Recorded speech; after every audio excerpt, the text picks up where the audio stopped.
Nonprofit governance. Nonprofit answers. Nonprofit board. Nonprofit management. Nonprofit marketing. Nonprofit resources. The Alliance for Nevada Nonprofits presents Nonprofit Everything, the podcast about everything nonprofit, with your host, Andy Shurick and Stacy Wedding. Hey everybody, thanks for joining us for another episode of Nonprofit Everything, where we are here to answer anything and everything on your mind about nonprofits. We're so glad to have you. It's that post-holiday season craziness and a little bit of like the lull and letdown because it's all over, but also sort of the relief that it's all over. And we hope that your new year is starting off with a bang. Huge thanks to Alliance for Nevada Nonprofits that is basically our presenting sponsor of this and helps make this podcast possible. And I am fortunate to co-host this with Andy Shurick, the extraordinaire, co-host extraordinaire. So glad to be here with you today.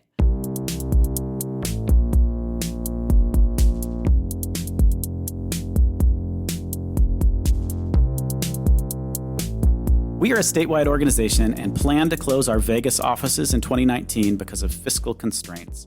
One of my Southern Nevada managers accepted a check from a Southern Nevada donor recently and told me she didn't think there were any restrictions on the gift. This makes me nervous because she sounded unsure. Should we still deposit the gift? I don't like walking around with an uncashed check. Well, your instincts are right on. Obviously, you want to get to the bottom of this quickly. It's not great to be walking around with uncashed checks.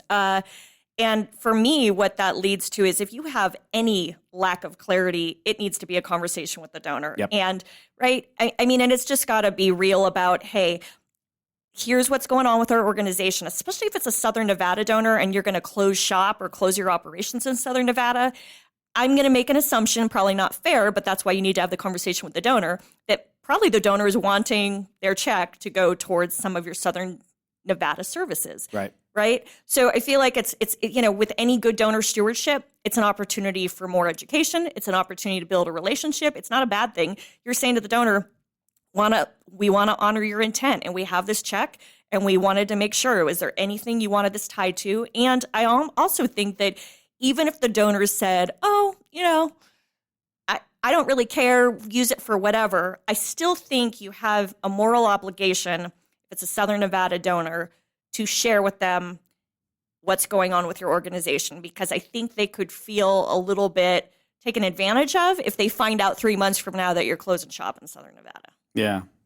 I think it opens up a sort of from the CFO perspective, I looked at it a different ways. First of all, like, no one should ever be walking around with an uncashed check. Well, yeah, I'm sure that made you cringe.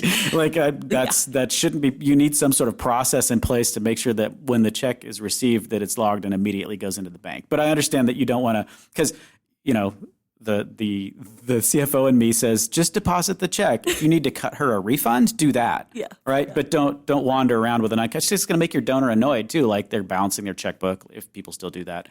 Bouncing their checkbook and saying, I thought I gave them $200. Where's that money?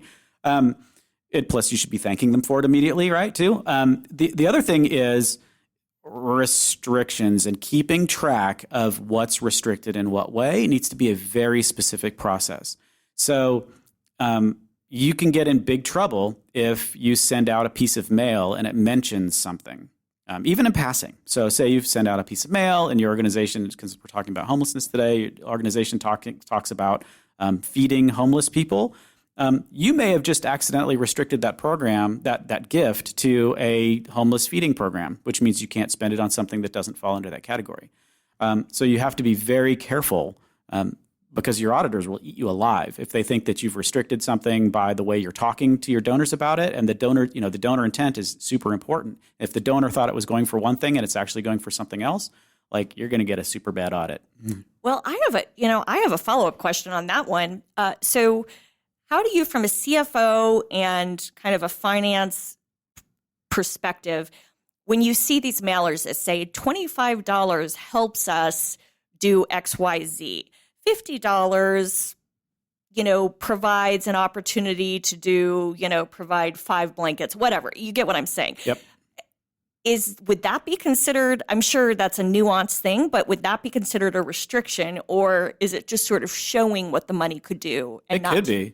It could be, Okay. and it's about the way how clear you are. So the sad thing about this is that it really depends on your auditor. If you've got a good auditor who knows what they're doing and is actually paying attention and is serious about their job that they've been hired to do, which is to keep track of whether or not you're doing it right, they may ding you on that. They may say, you've written this in such a way to make people think that if you give us $50, you're buying blankets. And you didn't buy blankets with that $50, so I'm going to have to talk to you about that, right? There are auditors who, are nonprofits may love them because they get to do shady things, and the auditors aren't gonna ding them on it because the auditors aren't that serious about it. If you're working for an organization and you are cherishing your relationship that you have with your accountant and your auditor because they're like that, you need to rethink your priorities in life because you're messing it up for everybody else. The clear way is to just put someplace on there, that this gift is unrestricted. Yeah. One of the things I like is when you see because unrestricted, you're right, donors will give to it.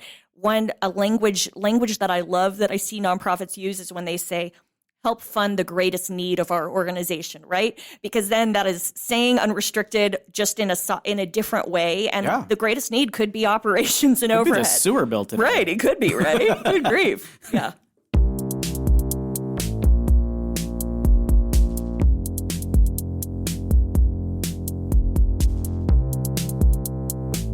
All right, Stacy. We are working on a grant for a funder that doesn't want to pay for any salaries. Oh, surprise, surprise. But that's a huge part of our expenses. Is there a strategy for dealing with this? That's what I get with this because, it's so typical, right? And we all hear it all the time. Sorry, funders, if you're listening, but hey, the best gift you could give is actually helping fund salaries and capacity building for organizations. But anyways, sad to say, but I feel like my gut reaction is strategy is not to expect this from grants, because if a funder outright says it, you probably need to diversify your funding strategy and realize grants are, generally speaking, and there's no hard fast rule around this, but generally speaking, grants are a little bit more tied to programmatic or capital or whatever. Yeah. So I feel like, how do you diversify your funding structure and the way you're doing things in a different way? So that, whether it's God knows, a special event. I don't even want those words to come out of my mouth because they're a big pain in the butt. Did you, wait, stop.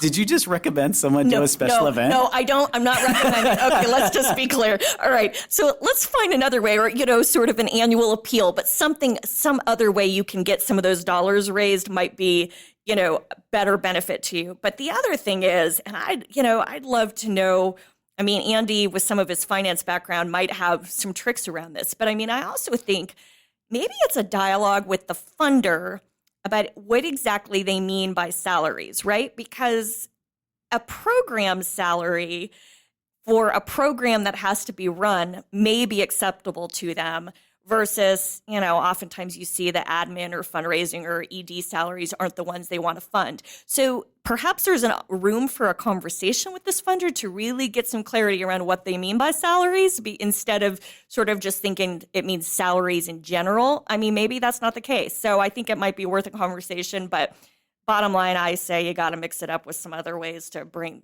that, revenue in for unrestricted and operating and salaries. Yeah, you're right. And I think it depends on who is giving you the grant, like where the source of the grant is, because sometimes they may say they don't want to pay for salaries, but that's because the budget that you just gave them has a line for salaries on it. And then you're getting a reaction to what you've provided to them and not necessarily to what they're asking for. So if it's like one of those grants where they're very clear on the front end that we don't pay for salaries, and then they've given you a budget template that you have to write everything in specifically, then you might just be, I think, looking for funding elsewhere is required. If you're shooting yourself in the foot by sending them a smaller copy of your own budget, which you haven't tailored to them, you could just be doing the damage yourself, and they could be looking at it and going, I don't really feel comfortable paying for whatever, you took your annual budget, you divided it by 10, and you're giving us 10% of it. Like, that's not meaningful to me. I don't want, and the answer you get is we don't do salaries or whatever. We don't pay for sewer bills or whatever. So the strategy usually then, if you've got some control over that, is to make sure that you're putting those funding requests in programmatic baskets that are meaningful. So if your organization is doing something about education, you should know really, really well, like how much it costs to deliver a single unit of service of education to whatever the population. If we always joke like it's easy in some cases, it's hard in other cases. If you're saving butterfly species in the Amazon, it may take $6 million to save one butterfly species. But that should be the unit that you're talking about with the donor, and not getting into the granular details, because they shouldn't necessarily care about how you get the work done if you're getting the work done in an efficient and effective manner. They shouldn't. Can you elaborate, Andy? Because I think at least a lot of organizations I've talked to struggle with how they come up with that unit and that cost per unit, how indirect costs play into that. Can you maybe elaborate a little bit on that? Yeah, first you hire me, and I'm really expensive. No, the easiest way is to just take your budget, make sure that you've got it broken down into programs that make sense. So if you're doing 3 or 4 different things, make sure that you can easily divide your budget into 3 and 4 pieces that you would say, if we were to kill this program off, that's the sort of the thought experiment. If we were to kill this program off, what would we lose? Like, we wouldn't need this stuff. We wouldn't need this stuff. We would need a smaller building. Right? And then just make sure you've got a really you're careful about how you're dividing that. So if you've got an executive director and you've got 4 programs, there's a fair chance that the executive director's time is evenly divided by those 4 programs. Now, if you're an auditor and you're listening to this and your head just exploded, just be cool for a second. Because what I'm not saying is like that all funding goes to program costs, that there's still fundraising involved, there's still administration involved. You need to account for that separately. But the fundraising and administration, like as you do your thought experiment, is required to make that program work. Absolutely. So if you've got 4 programs and some take more time, some take less time, make sure that you figured out who's working on what, like what percentage of the building is being used for what programs, and then use that. So if your output is, you do 1,000 students and through this program, and this program costs, $1 million, each student is whatever 1 million divided by 1,000 is, right?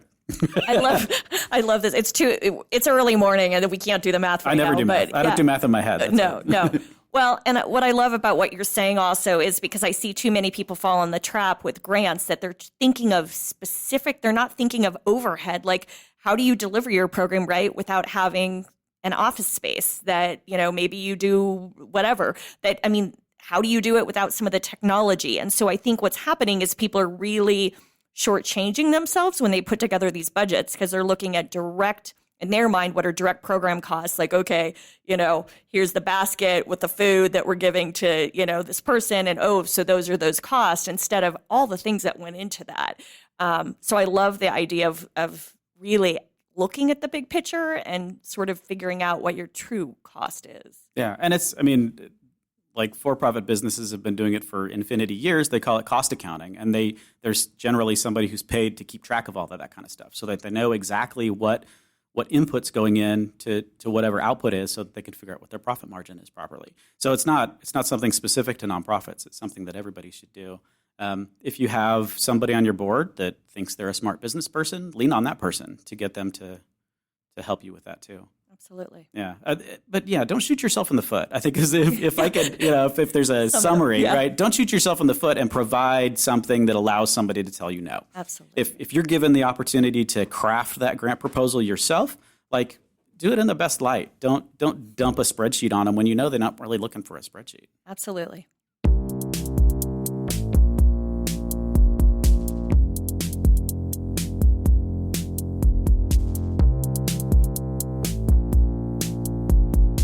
I am on the board of a newly formed nonprofit and wondering if it is acceptable for our board chair and executive director to be the same person. Can you shed some light on this? Oh, yeah. So there's the sort of legal piece of this, and the kind of ethical, moral, what is the other side of this? So legally, in a lot of states, including Nevada, right, you can have that position can be the same. So you can have a paid executive director and the volunteer board chair. I just say, don't do it, and run for the hills. I mean, there's so much, and I know it's hard, right? So I want to take a step back here. You're new, you're starting out a nonprofit, whatever. You don't have a lot of resources and probably people at your fingertips to do it. So it's easy to fall into that trap of, oh, well, I'm the one who founded this, or I'm the one who really helped get this off the ground, so why don't I be board chair? Oh, and okay, I can also be, executive director. So I think part of the question is also like, is it a paid executive director? You still, though, because obviously when you have a paid, in general, the rule of thumb is a paid executive director or paid staff person should be a non-voting board member if they're going to be on the board at all, right? Some people don't even have them on the board, but there's too much room for conflict of interest with all of this. So, if you're the board chair leading the governance and fiduciary well-being of the organization, and you're also a paid executive director, you can see very quickly why, everything from budget allocation to staff cuts to evaluation of the executive director, it all becomes a big ball of, wax. It's messy, right? It's super messy if you do that. So, and I know small organizations, sometimes they easily fall into that. I would just say do whatever you can to have sort of your paid staff be your paid staff. If they're going to have a seat on the board, they can have a non-voting seat on the board, but they're certainly not a board officer or board chair. Yeah. What are your thoughts? I think you're exactly right. There is a little bit of confusion sometimes when you're forming a nonprofit, especially in Nevada. You go to the Secretary of State's site and you have to type in who your board members are. You have to do it once a year, and the titles they use for those are very specific. There's president, and there's secretary, and there's treasurer, and then there's director. And that gets confusing because the board chair is typically not called the president, and sometimes the bylaws may have different words for different things. I know there are organizations in town where the chief executive, the executive director, has the title CEO and president, right? Yeah. Which means that, it's just words. It doesn't mean anything, and it's whatever it's set up as in your bylaws. But if your title includes the word president, that doesn't mean that you're in charge of running the board. Right. That even though that's technically probably what that word was supposed to mean. Yeah. So I can see where people get really kind of crossed up on like what's supposed to work. I think the bylaws are the right place to have all of that spelled out about what the different titles mean and who's responsible for what, and even specifically like the chief executive officer is a non-voting member of the board. That's probably something that should be in your bylaws.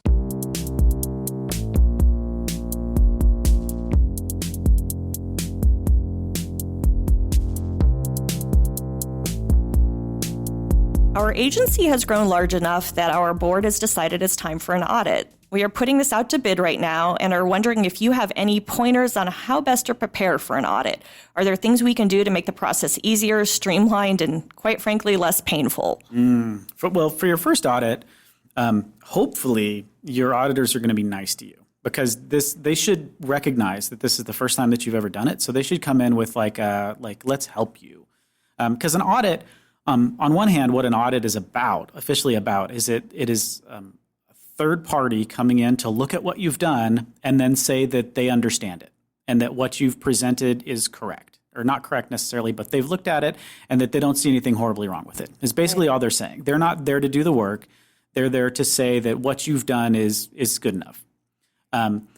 Because it's your first audit, they may ask you for things that you do not have. Like there's stuff that they might want you to keep track of, specifically if sometimes pledges get out of hand. Like some will say, I'll give you $30,000 over 4 years. And then they send you $20,000 the first year, and then you're confused. And then so you may not have perfect record keeping on all the kinds of things that you may need to reach back out to donors to ask them. Like, so when you gave me that, because the last thing you want to do is call your donor and go like, I don't understand what you're doing. Yeah, right? Never good. Never good. But sometimes the finance person is going to make you do that because they're like, look, it said $30,000 over 3 years. They gave us $20,000 already. Are they giving us $5,000 each year for the next 2 years? Are they going to give us $10,000 next year? We get to ask them again. You have to find out. And the fundraising person's like, I'm not doing that.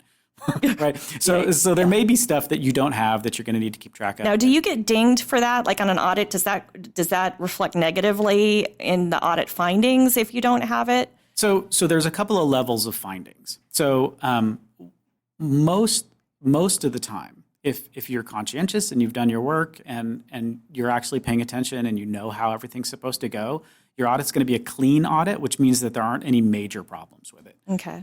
When you start to have major problems is when you start to get findings. And that's when the auditors will put in your audit. It'll say, everything looks good except for this one thing, which could grossly misstate everything. Oh, yikes. That's that's going to be rare. So if you're doing your work and you're like actually serious about it, and if you're gotten to the point where you need to get an audit and you're getting one because you're growing into it, you're probably okay. Okay. And your auditor will help you too. If you've got a good auditor, your auditor will help you say, okay, these are the kinds of things that you need to know. Because I'm even thinking with small organizations, I'm sure auditors are always looking at internal controls and how does that play out, right, in a small organization? And some small organizations may not have those internal controls. Yeah. So again, because it's the first audit, none of that's really going to be a big deal. All right. They are going to talk to you about internal controls, and they're going to say, okay, so what you've got now is like people are mailing you money, and the person that's opening the envelopes is the same person that's putting it into the accounting system. It's also the same person that's taking it into the bank. So because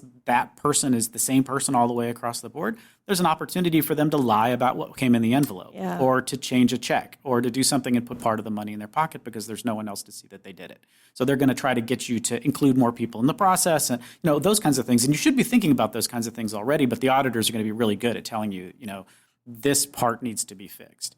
So the thing that you're going to, for year 2, which is when you're really, like, this is when it's serious. So after the first audit's like a pretend audit. It's going to be good unless you're a mess. If you're a nightmare, if it's a nightmare and they walk in and it's like, you haven't kept track of anything, you're not going to get a good audit. But if you're conscientious, you're going to be okay. What they're going to give you is something called the management letter. So the management letter is something that isn't like when someone asks for your audit, you don't have to give them that part. That part only goes to the board and the staff can see it too. And it's the things that the auditor said that like these aren't a big enough deal for us to have an official finding on the audit, but it's stuff you need to fix before we come back next year or there's going to be a finding, right? And that's where that internal controls thing might come into play. They might say, you need to have 2 people open the mail. We're not going to ding you on it this year, but if it's the same next year, you're going to have a problem. Yeah. And so that's when you make sure that everything in that management letter is absolutely and completely taken care of before audit number 2. So I'm still sort of reeling over the fact, I guess I didn't realize this. So if someone says, may I see your audit, or a funder, right, in a grant application says, please send us your audited financials, are you saying that really it's just the management letter that someone needs to send? No, the management letters you don't send. That's the thing you don't send. But you management only. Okay, but you can send the audited financials, but you keep the management letter for yourselves. Yeah. Okay. I wouldn't send the management because the management letter really is the auditor saying like, here's the stuff we noticed while we were here that you should probably take a look at. And some awful funders will ask for the management letter. There was a large funder in Las Vegas. They're no longer doing this, but they used to always ask for the management letter. Oh, boy. And the firm that I was with at the time declined to participate in that grant because we were like, look, you're crossing a line. Yeah. Like that's for our internal information for things that we need to fix. It has nothing to do with you. And basically you're just looking for a reason to tell us no anyway. So take your money and goodbye. Give it to some other poor sap. But so to help answer the question though, so what do you need to do to prepare for your audit is to make sure that you've kept track of everything, that all your files are kind of in order, that you know where everything is. Think of all of the things and have they're going to send you, before the audit starts, they're going to send you a list. And the list will say, these are the kinds of things that I'm going to need to look at while I'm there. Make sure that you know what all of them are, where they are. If there's like an e-soft copy, like if it's in Excel or something like that, make that available, create PDFs, and like kind of collect all of that stuff before the auditor starts so that when they get there, they can just sort of hit the ground running and go. Because what the best thing that you can do to prepare for your audit is to keep it as inexpensive as possible. And the longer that they're in your building looking at stuff, the more it costs you. So you want to get as much of it like ready for them so that they can just burn right through it. Make sure all the files are in alphabetical order. Make it easy for them. Yeah. Make it super, super easy for them. They'll be in and out. You'll get a clean audit, and then you'll be worried about year 2.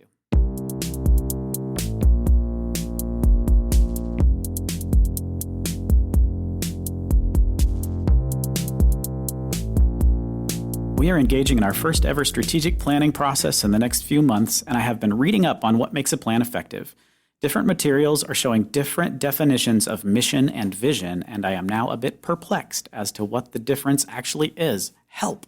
Oh, I love this question because people get so confused with this, and it actually, when you get it, it makes a lot of sense, right? So your mission, right, is why you exist. So it answers that question, why do we exist? Why does our organization exist? In a nutshell, that's what a mission is.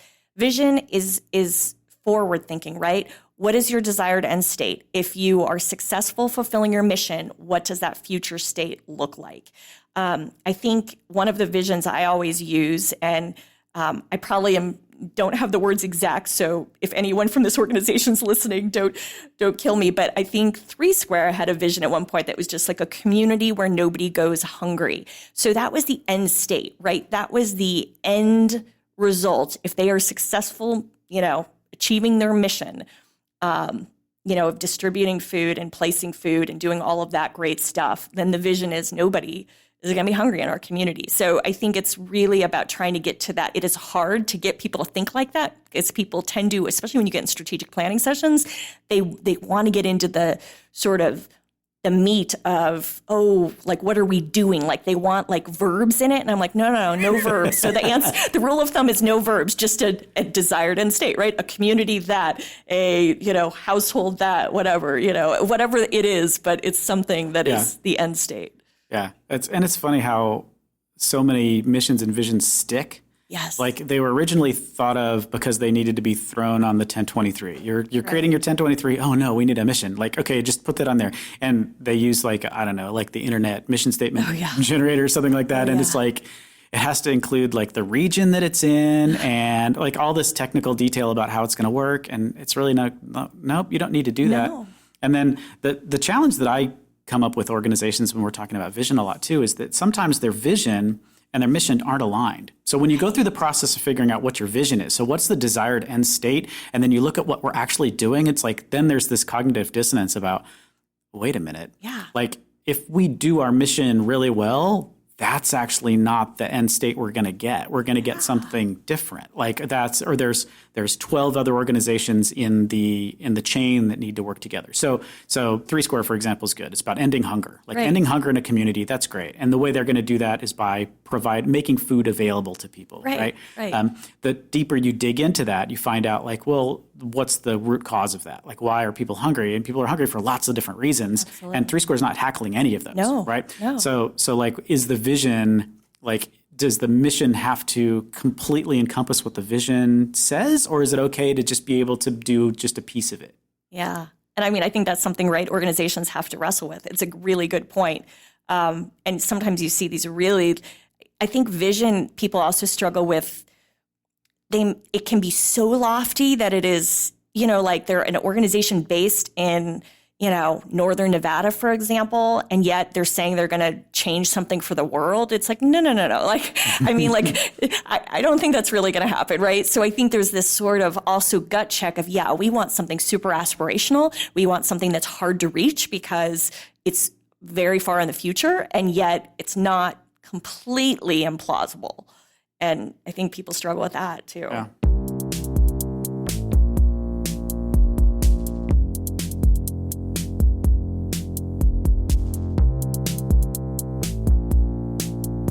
Well, that's it. You did it. You successfully got to the end of another episode of Nonprofit Everything. For Stacy Wedding, I'm Andy Schuricht. We will see you in a couple of weeks.